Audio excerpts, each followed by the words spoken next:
श्रीमान महेंद्र मोहन गुप्ता जी, श्री संजय गुप्ता जी, श्री प्रशांत मिश्र जी, उपस्थित सभी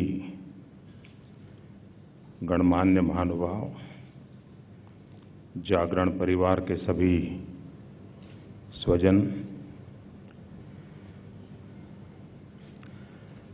हमारे यहाँ कहा जाता है कि राष्ट्रयाम जागरयाम वयम, eternal vigilance is a price of liberty. और आप तो स्वयं दैनिक जागरण कर रहे हैं।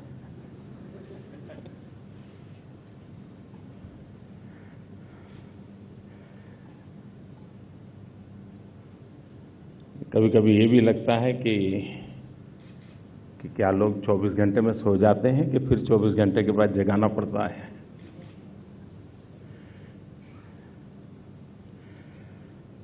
लेकिन लोकतंत्र की सबसे पहली अनिवार्यता है और वो है जागरूकता। और उस जागरूकता के लिए हर प्रकार के प्रयास निरंतर आवश्यक होते हैं।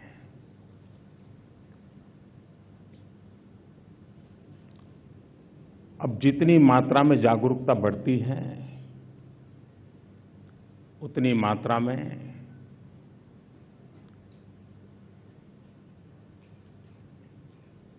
समस्याओं के समाधान के रास्ते अधिक स्पष्ट और निखरते हैं। जन भागीदारी सहज बनती है और जहां जन भागीदारी का तत्व बढ़ता है, उतनी ही लोकतांत्रिक व्यवस्थाएं मजबूत होती हैं, विकास की यात्रा को गति आती है और लक्ष्य की प्राप्ति निश्चित हो जाती है। और उस अर्थ में लोकतंत्र की है पहली आवश्यकता कि निरंतर जागरण। जाने अनजाने में क्यों न हो, लेकिन हमारे देश में लोकतंत्र का एक सीमित अर्थ रहा और वो रहा चुनाव, मतदान और सरकार की पसंद। ऐसा लगने लगा मतदाताओं को, भाई चलिए चुनाव आया है तो अगले 5 साल के लिए किसी को कॉन्ट्रैक्ट देना है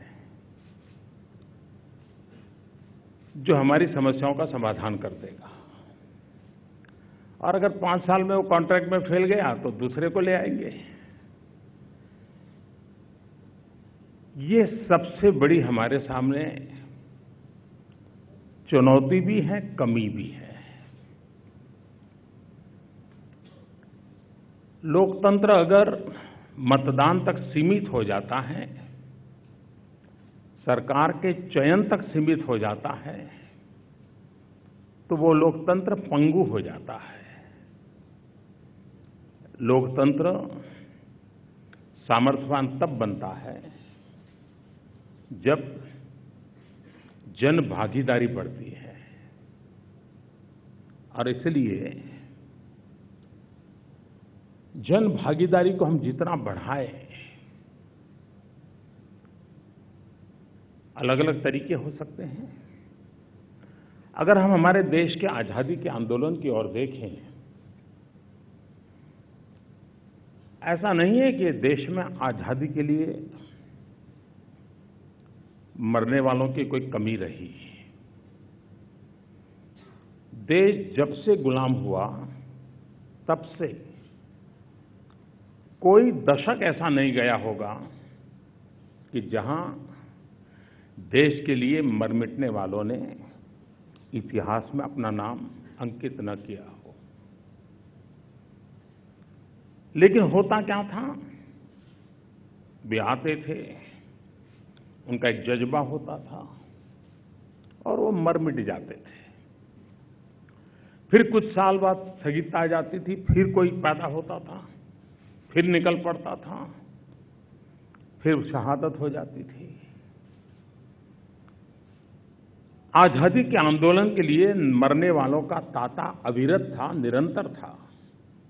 लेकिन गांधी ने बहुत बड़ा जो बदलाव लाया वो ये था कि उन्होंने इस आजादी की ललक को जन आंदोलन में परिवर्तित कर दिया। उन्होंने सामान्य मानवी को आजादी के आंदोलन का सिपाही बना दिया। एकाध वीर शहीद तैयार होता था तो अंग्रेजों के लिए निपटना बड़ा सरल था। लेकिन ये जो एक जनभावना का प्रबल आक्रोश प्रकट होने लगा था अंग्रेजों के लिए, उसको समझना भी मुश्किल था और उसको हैंडल कैसे करना ये भी मुश्किल था। और महात्मा गांधी ने इसको इतना सरल बना दिया था कि भाई देश की आजादी चाहिए ना, अच्छा तुम ऐसा करो, तकली लेकर के, रुई लेकर के धागा बनाना शुरू कर दो, देश को आजादी आ जाएगी। किसी को कहते हैं अच्छा तुम्हें आजादी का सिपाही बनना है, चूंकि कोई अगर तुम्हारे गांव में निरक्षर हैं उनको शिक्षा देने का काम करो, आजादी आ जाएगी। किसी को कहते थे तुम झाड़ू लगाओ, आजादी आ जाएगी। उन्होंने हर सामाजिक काम को स्व से अलग जो भी होता था उसको उन्होंने राष्ट्र की आवश्यकताओं के साथ जोड़ दिया और जन आंदोलन में परिवर्तित कर दिया। सिर्फ सत्याग्रह यही जन आंदोलन नहीं था, समाज सुधार का कोई भी काम एक प्रकार से आजादी के आंदोलन का एक हिस्सा बना दिया गया था। और उसका परिणाम ये आया कि देश के हर कोने में हर समय कुछ न कुछ चलता था। कोई कल्पना कर सकता है अगर आज बहुत बड़ा कोई मैनेजमेंट एक्सपर्ट होगा, कोई बहुत बड़ा आंदोलन शास्त्र का जानकार होगा और उसको कहा जाए कि भाई एक मुट्ठी भर नमक उठाने से कोई सल्तनत चली जा सकती है, क्या ये थीसिस तुम जरा बना के दो, हमको सोच के दो। मैं नहीं मानता हूं कोई कल्पना कर सकता है कि एक मुट्ठी भर नमक उठाने की बात एक सल्तनत को नीचे गिराने के कारण बन सकती है। ये क्यों हुआ? ये इसलिए हुआ कि उन्होंने आजादी के आंदोलन को जन जन का आंदोलन बना दिया। आजादी के बाद अगर देश ने अपनी विकास यात्रा का मॉडल गांधी से प्रेरणा लेकर के जन भागीदार वाली विकास यात्रा, जन आंदोलन वाली विकास यात्रा, उसको अगर तवज्जो दी होती तो आज जो बन गया है सब कुछ सरकार करेगी। कभी कभी तो अनुभव ऐसा आता है, किसी गांव में एक गड्ढा हो रोड पर और 500 रुपये के खर्च से वो गड्ढा भरा जा सकता हो, लेकिन गांव का पंचायत का प्रधान, गांव के 2-4 और मुखिया किराए पर जीप लेंगे, 700 रुपया जीप का किराया देंगे और स्टेट हेडक्वार्टर पे जाएंगे और मेमोरेंडम देंगे कि हमारे गांव में गड्ढा है, उस गड्ढे को भरने के लिए कुछ करो। ये एक स्थिति बन चुकी है, सब कुछ सरकार करेगी। गांधी जी का मॉडल था सारी जनता सब कुछ करेगी। आजादी के बाद जन भागीदारी से अगर विकास यात्रा का मॉडल बनाया गया होता तो शायद हम सरकार के भरोसे जिस गति से चले हैं, अगर जनता के भरोसे चलते तो उसकी गति हजारों गुना तेज होती, उसका व्याप, उसकी गहराई अकल्पित होती। और इसलिए आज समय की मांग है कि हम भारत की विकास यात्रा को डेवलपमेंट को एक जन आंदोलन बनाएं। समाज के हर व्यक्ति को लगना चाहिए कि मैं अगर स्कूल में टीचर हूं, मैं क्लास में पूरा समय अगर पढ़ाता हूं, अच्छे ढंग से पढ़ाता हूं, मतलब कि मैं मेरे देश को नई ऊंचाइयों पर ले जाने के लिए काम कर रहा हूं। मैं अगर रेलवे का कर्मचारी हूं और मेरे पास जिम्मा है रेल समय पर चले, मैं इस काम को ठीक से करता हूं, रेल समय पर चलती है, मतलब मैं देश की बहुत बड़ी सेवा कर रहा हूं। मैं देश को आगे ले जाने की जिम्मेवारी निभा रहा हूं। हम अपने कर्तव्य को, हर अपने काम को, राष्ट्र को आगे ले जाने का मेरा दायित्व मैं निभा रहा हूं। इस प्रकार से अगर हम जोड़ते हैं तो आप देखिए हर चीज का अपना एक संतोष मिलता है। इन दिनों स्वच्छ भारत अभियान किस प्रकार से जन आंदोलन का रूप ले रहा है।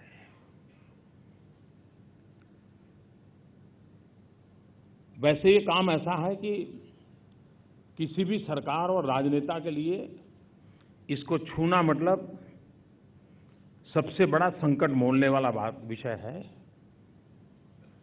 क्योंकि कितना ही करने के बाद दैनिक जागरण के फ्रंट पेज पर तस्वीर छप सकती है कि मोदी बातें बड़ी बड़ी करता है लेकिन यहां कूड़े कचरे का ढेर पड़ा हुआ है। ये संभव है, लेकिन क्या इस देश में माहौल बनाने की आवश्यकता नहीं है? और अनुभव ये आया कि आज देश का सामान्य वर्ग यहां जो बैठे हैं, आपके परिवार में अगर पोता होगा तो पोता भी आपको कहता होगा कि दादा ये मत करो, मोदी जी ने मना किया है। ये जन आंदोलन का रूप है जो स्थितियों को बदलने का कारण बनता है। अब हमारे देश में वो एक समय था जब लाल बहादुर शास्त्री जी कुछ कहें तो देश उठ खड़ा होता था, मानता था। लेकिन धीरे धीरे धीरे वो स्थिति करीब करीब ठीक है, आप लोग को तो मजा है, नेता बन गए हो, आपको क्या गंवाना है, आप तो कह दोगे। ये स्थिति आ चुकी थी। लेकिन अगर ईमानदारी से समाज की चेतना को स्पर्श किया जाए तो बदलाव आता है।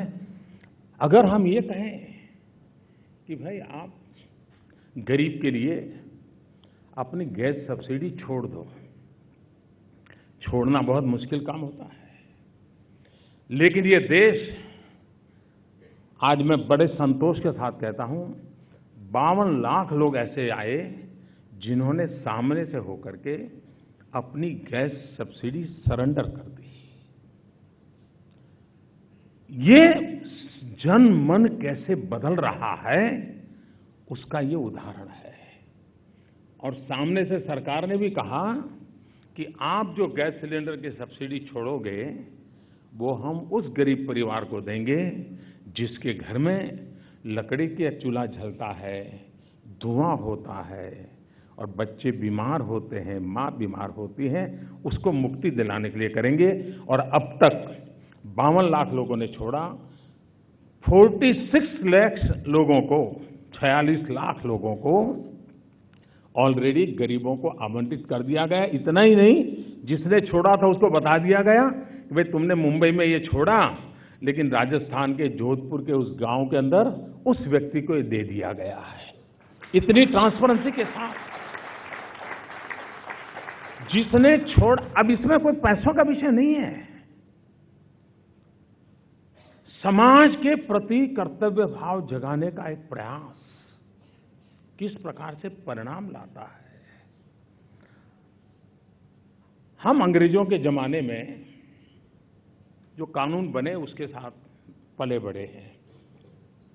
ये सही है कि हम गुलाम थे, अंग्रेज हम पर भरोसा क्यों करेगा, कोई कारण ही नहीं था। और इसलिए उस समय जो कानून बने वो जनता के प्रति अविश्वास को मुख्य मान करके बनाए गए। हर चीज में जनता पर अविश्वास पहली बेसलाइन थी।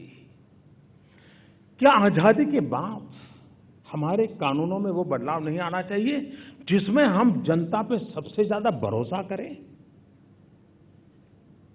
कोई कारण नहीं है कि सरकार में जो पहुंच गए,